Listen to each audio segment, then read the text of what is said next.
Neste ponto de encontro, pela sua TV RCIA, estamos recebendo, e prazerosamente, em nossos estúdios, Antônio Neto, presidente do PDT de São Paulo, que será homenageado em Gavião Peixoto, na noite desta terça-feira, recebendo a medalha de mérito municipal. Prazer tê-lo aqui conosco. Obrigado, Tadeu. É um prazer estar com vocês aqui da TV RCIA. É uma honra muito grande aqui em Araraquara poder debater e discutir um pouquinho sobre o momento brasileiro hoje. Antônio Fernandes dos Santos Neto, Antônio Neto, cidadão araraquarense em 2006. Verdade. Administrador de empresas e analista de sistemas, Antônio Fernandes dos Santos Neto, Antônio Neto, né, como é muito conhecido. Atualmente preside a Central dos Sindicatos Brasileiros. Recebe nesta terça-feira, 19 horas, um mérito, né, uma medalha. Homenagem que acontecerá na cidade de Gavião Peixoto, mais precisamente na sua Câmara Municipal. A entrega ocorrerá hoje à noite. A solenidade será presidida pelo vereador Cássio Luiz Teixeira Doria. Antônio Neto, o que isso representa para o senhor? Nossa, você sabe, eu já tenho a honra de ser cidadão araraquarense, sou uma profunda emoção.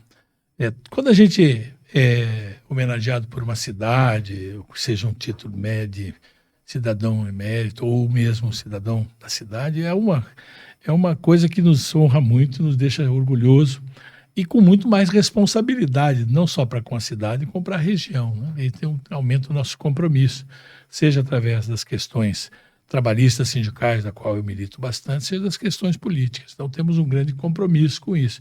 Ainda mais sabendo que esta região, e em especial a cidade de Gavião Peixoto, falando dela agora, tem um papel preponderante aí na questão tecnológica também, né? Os polos tecnológicos, crescimento, como Araraquara, né? A Central dos Sindicatos dos Brasileiros, CSB, congrega mais de 750 sindicatos, 30 federações e uma confederação. E o Neto, como é conhecido, vem no momento em que a categoria alcança extraordinária projeção pelo avanço dos seus propósitos em defesa de uma classe que envolve diretamente a tecnologia. Reorganizamos a entidade no início de 2012 para um novo instrumento de luta aos trabalhadores brasileiros. Veja bem, Antônio Neto, quando a gente fala de uma categoria, né, a gente lembra recente reforma que ocorreu na Previdência, né? Muitos trabalhadores acham que houve perdas, né? A classe patronal acho que está agora tudo num bom nível. Qual a sua visão, sua ótica sobre esse assunto? Primeiro eu queria fazer uma informação para vocês. Desde o congresso que tivemos aí o ano passado, a CSB cresceu para 970 sindicatos. Não é pouca coisa. Não é pouca coisa. Hoje nós estamos em crescimento. E com relação à reforma, nós a chamamos de deforma trabalhista. Porque, na verdade, ela, ao mexer em mais de 100 itens da CLT, gerou uma insegurança jurídica muito grande. São poucos, na minha visão, empresários que estão satisfeitos com isso. É bom lembrar, acima de tudo, que o capitalismo brasileiro vive do consumo das famílias. E essa deforma trabalhista precarizou, reduziu o poder aquisitivo dos trabalhadores e, por consequência, gerou mais desemprego. A promessa era de gerar 2 milhões de empregos iniciais e 6 milhões de empregos em 10 anos. Nós vimos mais desemprego. Nós hoje estamos com quase 13 milhões de desempregados, 6 milhões de desalentados, que é uma figura de retórica dada pelo IBGE para aqueles que desistiram de procurar emprego. E temos aí quase 50 milhões na informalidade. Esse é o problema para o Brasil. Essa reforma, nós estamos fazendo parte, inclusive, de um conjunto de entidades capitaneados pelos sindicatos dos advogados do Estado de São Paulo, Associação Brasileira dos Advogados Trabalhistas, preconizando o fim da reforma, ou seja, a revogação da reforma para que a gente possa discutir efetivamente um novo momento do Brasil, como é que a gente vai formalizar, como é que nós vamos fazer para que os trabalhadores tenham não só empregos formais, empregos dignos, salários dignos, para que o Brasil possa crescer e se desenvolver. Antônio Neto ajudou a fundar o Sindicato dos Trabalhadores em Processamento de Dados de São Paulo em 84. Com atuação ativa, não demorou muito para encabeçar uma chapa para a renovação da diretoria do sindicato, sendo eleito presidente em 1989. Com muita abnegação, Neto comandou a reestruturação do sindicato, que atualmente é um dos principais sindicatos do país, 55 mil trabalhadores filiados. Veja bem, o momento que vivemos, né, nos faz refletir. Que de repente, não mais de repente, a gente tem que colocar também que o Antônio Neto, cidadão araraquarense, hoje vai ser homenageado na Câmara Municipal de Gavião Peixoto, também tem um viés político, né? O sindicalista parece que tem essa linha, né? Mas, enfim, pergunto-lhe, essa votação expressiva, porque ele foi candidato ao Senado e também, recentemente, candidato a vice na chapa de Márcio França para disputas da Prefeitura em São Paulo. Eleição, cada eleição é uma eleição, e como é que o senhor sente esse momento político? Lembrando que, quero já deixar claro aqui, o senhor está como candidato a deputado federal. Isso. Eu tenho que falar isso ainda, né? Temos que falar. Olha, até em função do que acabamos de falar, da questão da reforma trabalhista, que nós chamamos de reforma, a questão da reforma da Previdência e tantas outras medidas tomadas por esse governo que tem destruído o Brasil, desorganizando o Brasil, e nós sabemos que, infelizmente, o Congresso Nacional hoje, a representação de trabalhadores ou daqueles que têm uma visão mais progressista é muito pequena dentro do Congresso Nacional. Nós colocamos nosso nome à disposição do partido para uma disputa na candidatura a deputado federal, justamente para isso, para engrossar o número de pessoas e deputados comprometidos com o desenvolvimento, com o progresso do Brasil e, acima de tudo, na defesa do interesse dos trabalhadores do povo brasileiro. Então, é por isso que a gente está. Então, esse momento é um momento muito importante da vida nacional. Nós vamos ter que começar a debater projetos, porque até explicar para a população o papel de um deputado federal. Porque, às vezes, as pessoas votam meio assim, sem saber. Na eleição passada, tivemos votações de pessoas que nunca apareceram em cidades, eram outsiders que tiveram 2 milhões de votos, 1,5 milhão de votos, e que durante esses 4 anos nada fizeram ou ajudaram a desfazer as coisas boas que tinham para os trabalhadores, para o povo em geral. E o Congresso Nacional tem um papel importante. Lá, por exemplo, se vota o salário mínimo. Hoje nós não temos uma política do salário mínimo. Quem define o salário mínimo é o presidente da República. Até pouco tempo atrás tinha uma política salarial que dizia o seguinte: o salário mínimo vai ser corrigido pela inflação do ano que passou, mais um aumento real do PIB de 2 anos antes. Então, por exemplo, nós tivemos aí, anunciado essa semana, um PIB de 4,5% em 2021.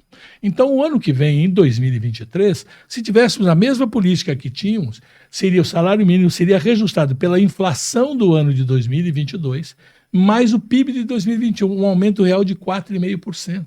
Mas esse governo acabou com isso também. Então, por isso que o salário mínimo hoje tem um dos menores poderes de compra dos últimos 15 anos. Então é para isso que precisamos ter lá naquela casa representantes que possam ter o compromisso com o Brasil e com os brasileiros. Eu falei numa votação expressiva, quero deixar claro que o presidente do PDT em São Paulo, nas eleições em 2018, candidato ao Senado, recebeu 360 mil votos. Por isso que eu disse que é uma votação expressiva, cá entre nós. Agora, o senhor é ligado à informática, né? Pelo que a gente deduz, eu quero lhe perguntar qual a sua opinião a respeito do seguinte. Informática, normalmente, a gente lembra de um povo mais jovem, né? Que está aí, canética, internet, etc. e tal, numa evolução incrível. 5G, 8G, sei lá. Mas a pergunta que eu quero lhe fazer, se isso lhe preocupa. Pesquisa recente, os jovens que teriam possibilidade de tirar o título de eleitor entre 17 e 18 anos, pela pesquisa, estão se abstendo, não estão tendo interesse em participar desse momento político. Isso preocupa ali? Muito. Nós estamos fazendo até uma campanha dentro do PDT para motivar a juventude da faixa de 16 a 18 anos que tire seu título para que possam ajudar a reconstruir o Brasil. Mas a minha preocupação vai além. Acima de 70 anos, os jovens há mais tempo, também estão desiludidos e não foram votar, porque o voto é facultativo. Nós também estamos fazendo uma campanha para motivá-los, porque eles tiveram um papel preponderante na democracia do Brasil, viveram momentos terríveis ao longo da ditadura, viram a redemocratização, viram a Assembleia Nacional Constituinte, elegeram governadores e se decepcionaram com os famosos partidos de esquerda ou de centro-esquerda que administraram o Brasil e levaram o Brasil ao caos, levaram o Brasil a esse momento tão difícil que nós estamos. É por isso que a gente está debatendo um projeto. E não adianta pessoas, nós temos que debater um projeto. E projeto para o Brasil, o PDT tem o Projeto Nacional de Desenvolvimento, capitaneado pelo nosso companheiro Ciro Gomes, que tem demonstrado a importância de você deixar aquilo que decepcionou o povo brasileiro e gerou o Bolsonaro, e também não aceitar esse presente desse genocida, desse ladrão, a gente pode assim dizer, porque roubava verba do gabinete, está comprovado isso, de uma família que é ligada à milícia, todas essas coisas. Então, esse passado que infelicitou o Brasil, que decepcionou os brasileiros e que gerou o Bolsonaro lá em 2018, e esse presente tem que ser deixado de lado e você ter uma alternativa. A alternativa é um projeto nacional de desenvolvimento, a alternativa para nós é Ciro Gomes, o nosso pré-candidato a presidente da República. Haverá tempo hábil para até outubro a gente ter essa consciência? Olha, espaços como este seu aqui, Tadeu, nos ajuda muito a esclarecer a população para que a gente possa efetivamente dar luz na situação, né? Porque fica fácil dizer, olha, estávamos decepcionados com o lulopetismo e elegemos Bolsonaro. Agora estamos decepcionados com o Bolsonaro e elegemos Lula. Quer dizer, na política macroeconômica, ambos são iguais. Na governança, ambos são iguais. É só você reparar, Tadeu. O tal do tripé macroeconômico lá, meta de inflação, câmbio flutuante e superávit primário, foi colocado por Fernando Henrique. Foi replicado por Lula 1, replicado por Lula 2, Dilma 1, Dilma meio, Temer e Bolsonaro. É o mesmo tripé macroeconômico. E na governança, pega o Centrão, que hoje domina o governo Bolsonaro, chantageia o governo Bolsonaro, tem até um orçamento chamado orçamento secreto para distribuição de verbas. Esse mesmo Centrão estava com Temer, estava com Dilma, estava com Lula e também estava com Fernando Henrique. Então pega os mesmos nomes. Então é isso que nós queremos mudar. Nós queremos apresentar um novo modelo de governança, queremos mudar um novo momento da política macroeconômica. Capitaneado pelo Ciro Gomes, provável candidato à presidência do PDT. Agora, Ciro Gomes é o nome. Se não o fosse, o projeto está pronto? Está pronto. Eu trouxe para vocês, inclusive, um livro que nós estamos colocando para discussão. Obrigado, o portal agradece. Para que vocês possam ter. Inclusive, vocês podem fazer programas para debatê-lo aqui. Aqui ele faz uma boa análise de como chegamos a essa dificuldade e depois apresenta a solução, da onde sairá o dinheiro, inclusive. Porque, assim como ele fala e nós temos debatido, como é que nós vamos ter recursos para fazer isso? É claro que quando você vê que esse tripé macroeconômico gera um comprometimento do orçamento da nação em 42% a 45% para o rentismo, ou seja, para os bancos, em pagamento de juro principal da dívida pública, que a gente não sabe nem como é que ela foi constituída, por isso falamos até de uma auditoria pública dessa dívida. Então, como é que nós enfrentamos isso? E nesse projeto nós temos proposta de como enfrentar isso. Nós temos proposta também de uma nova reforma tributária. Não é essa que está sendo discutida no Congresso, que vai prejudicar todo o setor de serviço e todo o consumidor, mas uma proposta que seja séria. Por exemplo, hoje, que a gente inicia a questão do imposto de renda, nós estamos com a tabela do imposto de renda e nós, da classe média, nós, povo trabalhador, ela está defasada em 134%. E esse governo também traiu aqueles que votaram nele, que ele dizia, não, eu vou corrigir a tabela do imposto de renda até 5 mil, ninguém vai pagar imposto. Você lembra disso? É só pesquisar. E hoje, 24 milhões estariam isentos do imposto de renda. Veja que coisa que nós temos que mexer nessas questões. São questões bastante sensíveis no bolso do trabalhador. Nós vamos fazer uma reforma tributária que a produção e quem trabalha. Ou seja, nós não vamos tributar quem produz. Vão tributar dividendos, lucros, mas o trabalho e a produção não. Interessante. Essa polarização que hoje vivemos, não podemos deixar isso de lado, né? O senhor falou do Lula, falou do atual presidente.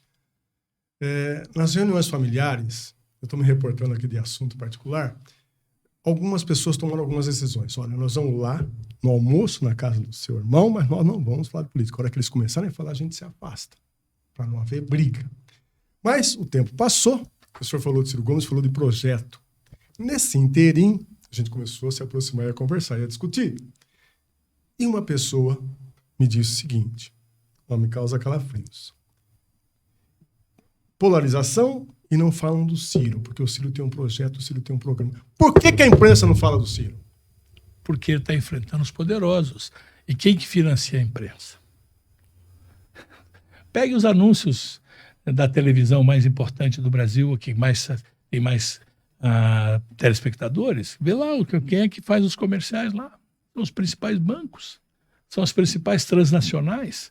Então, obviamente, como esse projeto vai mexer com interesses bastante complexos, vai inverter a pirâmide de um Brasil que é profundamente lesivo à classe trabalhadora, com uma reforma tributária altamente regressiva, né? Nós temos aí, todos os tributos são regressivos, para o trabalhador paga muito imposto. Quem ganha dinheiro no Brasil não paga imposto.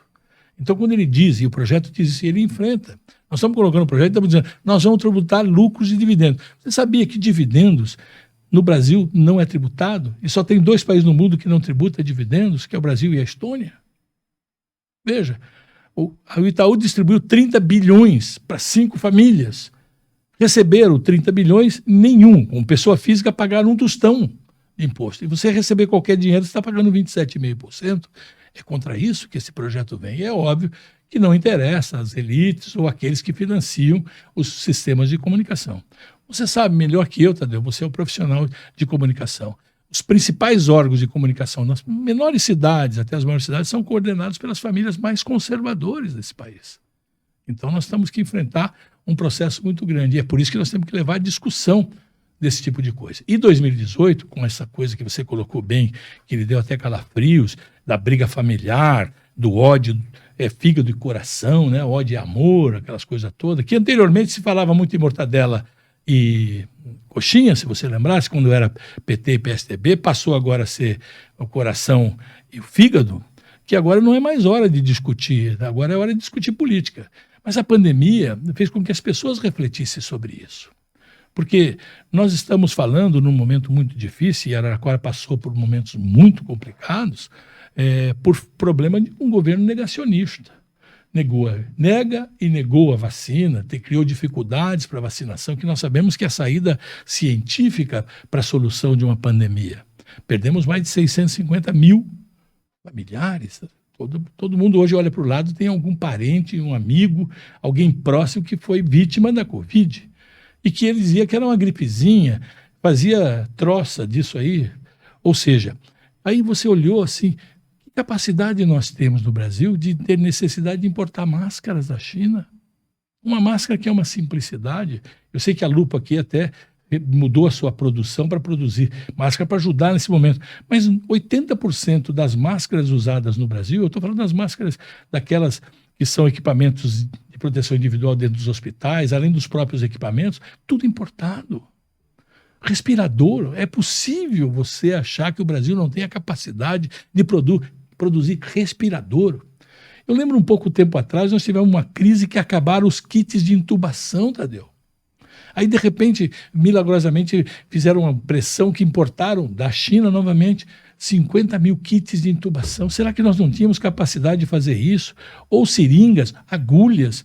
Oh, meu Deus, é isso que nós estamos propondo no Projeto Nacional de Desenvolvimento. É reindustrializar o Brasil para que a gente possa efetivamente não ficar nessa dependência. E olha, a gente brinca quando pega aqui a máscara, essa máscara que você compra aí no mercado, compra na farmácia, você sabe, são importados da China. Agora, veja bem, o senhor nos parece uma pessoa de maior credibilidade, né, Antônio Neto? E essa sua candidatura de candidato a deputado ao Congresso, né? Nos causa espécie uma série de acontecimentos no atual governo, mas os congressistas são culpados disso, ou não? São, claro que são. Me dá um projeto que ele colocou lá que o Congresso não aprovou. As piores barbaridades. E olha que nós temos procurado fazer um trabalho junto ao Congresso Nacional a partir da pandemia, que às vezes a gente tem algumas vitórias. Por exemplo, quando ele coloca lá que trabalhador tem que falar direto com o empregado, com o patrão, né? Negociação vai reduzir jornada e reduzir salário, que foi uma coisa colocada no início da pandemia, e ele diz, e na Constituição, no artigo 7, está dito lá, qualquer alteração de redução de jornada, redução de salário, tem que ter uma negociação coletiva com o sindicato. Ele solta uma medida provisória e que ela diz o seguinte, não tem que conversar com o sindicato, patrão fala direto com o empregado. Você tem aí banco de horas, patrão fala direto com o empregado. Não faz mais homologação no sindicato, o patrão demite você e faz a sua homologação. Então nós estamos vendo o descalabro dessa relação e dos aproveitadores, Tadeu. Essa é uma grande coisa. Por isso que nós precisamos mudar. Agora, eles estão lá fruto de uma eleição, Eles foram eleitos. Por isso nós temos que ajudar a conscientizar. E nas discussões familiares, é lembrar uma coisa que o velho Guarino, meu saudoso e querido pai, dizia para nós quando criança. Nós precisamos aprender a importância e o valor do voto. Tadeu, o voto é uma procuração. Você, quando procura um advogado, você dá um papel para ele, dando a ele poderes para te representar, para negociar, para tomar as decisões em seu nome num processo. O voto é exatamente isso. Quando você elege um vereador, você votou no vereador, você deu a ele uma procuração para ele trabalhar na Câmara Municipal em seu nome. E você não sabe disso. Você não sabe que a importância do vereador, não só na questão da fiscalização da prefeitura, mas também na aprovação do orçamento, na onde você vai fazer os investimentos da cidade, passa tudo pela Câmara Municipal. Aí você vai na Assembleia Legislativa, a mesma coisa, e na Câmara Federal nem se fala.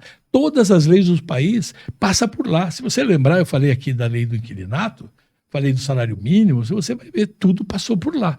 E quem é que está dando as cartas hoje no Congresso? São exatamente aqueles que não têm compromisso com o povo trabalhador, com o povo brasileiro. É momento de falar em ideologia ou esquece isso agora? Olha, a gente tem que falar principalmente no interesse do povo brasileiro.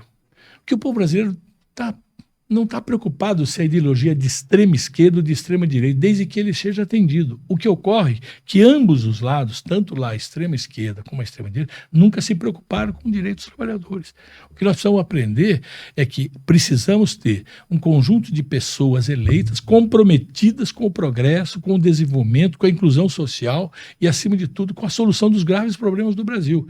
Não é possível conviver mais com a miséria, com a fome, não ter. Nós estamos com 60% do país sem saneamento básico. Isso é saúde. Nós temos um déficit habitacional fantástico e as pessoas vivendo em palafitas, vivendo em favelas, em comunidades. Ou seja, nós precisamos mudar esse tipo de coisa. É isso que nós estamos propondo no Projeto Nacional de Desenvolvimento. Bem, isso posto, esse horário de convívio programa é coisa tem que ter, séria. Tem que ter começo, meio e fim. Ciro Gomes, engraçado, parece incrível, Ciro Gomes é paulista, né? Mas é no Ceará que a gente sempre volta as atenções quando fala de Ciro Gomes. Também candidato a presidente. Isso. Correto?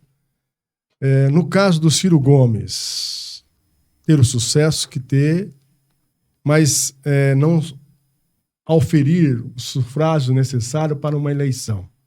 Um segundo turno, o PDT já pensa longe ou não? Vocês tratam o Ciro como um candidato a candidato com possibilidades reais, probabilidade exata de vencer as eleições? Tratamos com possibilidades reais de estar no segundo turno. E vamos trabalhar dioturnamente para aproveitar programas como esse, que é o seu aqui da SIA, para que a gente possa divulgar o projeto e olhar nos olhos daquele que nos assiste e dizer, não vamos entrar nessa conversa de,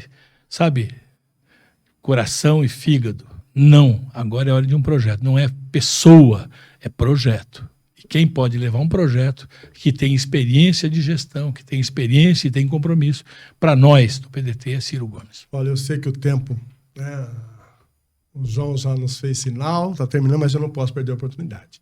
O senhor falou do senhor seu pai, me remete a tempos ferroviários. O senhor também já trabalhou em ferrovia, pelas suas falas, há poucos instantes ali na sala do Ivan Roberto. Ferrovia, por que sucatearam isso? Por que tínhamos, aqui no caso, né, próximo o senhor que é cidadão araquarense, a Estrada de Ferro Araquara e a Companhia Paulista. Hoje não temos Estrada de Ferro Araquara, não temos Paulista, não temos Mogiana, Ribeirão Preto, não temos a Sorocabana, Santos Jundiaí também não temos. Tivemos aí, depois essa conjunção FEPASA, que virou a LR, que virou Rumo agora. Por que sucatearam o sistema ferroviário? São dois graves motivos. O primeiro é a falta de um projeto nacional que discuta a importância e o papel estratégico da ferrovia num país transcontinental como o nosso. A Alemanha, pós-guerra, a primeira providência que fez foi discutir, olha, qual é o papel da ferrovia? E vai ver o que são as ferrovias na Alemanha. Nos Estados Unidos, você, ao mesmo tempo que faz as estradas serem verticais, horizontalmente é cortados por ferrovia. Eu fiz o estágio da ferrovia canadense. Lá, a ferrovia também é um ferramenta muito forte. Mas aqui o lobby das transnacionais do automóvel e do petróleo inviabilizaram efetivamente o papel das ferrovias. Veja você, ao construir ferrovia aqui, ou qualquer retificação, como nós fizemos aí no tempo da FEPASA, de Uberaba a Santos, aquela retificação, a eletrificação que foi contratada, inclusive com o ex-presidente da FEPASA ganhando prêmios na França por gerar emprego lá, ao invés de prestigiar aqui a Mafesa na construção de trens elétricos ou a eletrificação nacional, contratou tudo da França. Tudo isso era feito através de empréstimos. Quando ele constrói uma estrada, como fez a extensão, por exemplo, da Bandeirantes, ou qualquer coisa, é a fundo perdido. Veja a diferença. O Estado investe e depois concede para a utilização. Na ferrovia, a ferrovia fazia empréstimos para isso e foi gerando dificuldades para ela gerir a sua dívida. Então nós precisamos primeiro olhar para o Brasil o que é que nós queremos para as ferrovias. Veja, fala-se muito, e na época da pré-Copa, antes da Copa de 2014, falava do trem bala, São Paulo-Rio, que tem demanda para isso. Olha, hoje como é que está o problema dos aviões? O custo das passagens. E você ou vai de ônibus ou vai de carro, porque o avião está impossível. Então precisamos pensar na ferrovia como um fator e vetor estratégico para o desenvolvimento. E em São Paulo, principalmente, é bom lembrar que nós temos que ter os 3 modais. Você também tem rios navegáveis para transporte. Então você pode fazer a integração modal, seja do rodoviário, do ferroviário e do aquaviário, e acima de tudo, em certos pontos aqui em cima, no Planalto, você pode fazer portos alfadegados e descer trens já fechados, lacrados, para evitar todo o tráfego de caminhão nessa serra que liga São Paulo a Santos, e você descer 150 vagões com um container já alfandegado direto para o Porto de Santos, sem causar aquele congestionamento de caminhões que nós vemos lá embaixo, sem ver todo o problema da degradação das estradas que o caminhão faz, porque é o excesso de peso, todas essas coisas. Ou seja, precisamos pensar a ferrovia para o Estado de São Paulo. Por isso, o PDT está fazendo um projeto paulista de desenvolvimento e que pensa como é que vamos solucionar esse problema também das ferrovias. Antônio Neto, muito obrigado por o senhor ter nos dado a oportunidade desse diálogo, né? Quem sabe outras oportunidades. O senhor já fez um acordo aí com o Ivan Roberto. Teremos, quem sabe, mesmo online, uma fala do Ciro Gomes. Que eu quero aqui agradecer mais uma vez esse livro que nos foi doado para o portal Projeto Nacional Dever da Esperança. Ciro Gomes. Vou ter assunto para discutir na minha família, com certeza. Muito obrigado pela sua presença. Sucesso hoje à noite em Gavião Peixoto e sucesso aí no seu caminhar. Muito obrigado, Tadeu. Espero voltar mais vezes aqui e vamos com certeza levar ao Ciro o pedido de uma entrevista para o portal RCIA, que é de muita importância para nós aqui na região. Forte abraço a todos e a todas. E a você os nossos agradecimentos. Continue conosco, o portal RCIA.